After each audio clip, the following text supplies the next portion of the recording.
The Babysitter.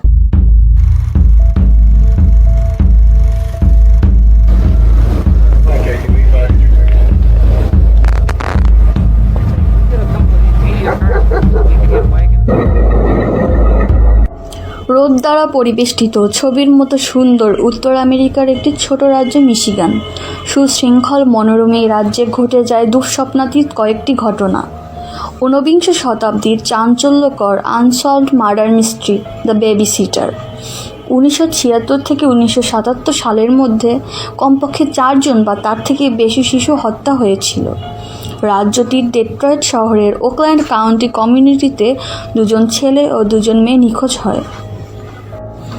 ঘটনা শুরু হয়েছিল মার্ক এস্টাবিস 12 বছর বয়সী ছেলে মিসিং কমপ্লেন থেকে, যাকে 15 ফেব্রুয়ারি 1976 সর্বশেষ দেখা গিয়েছিল।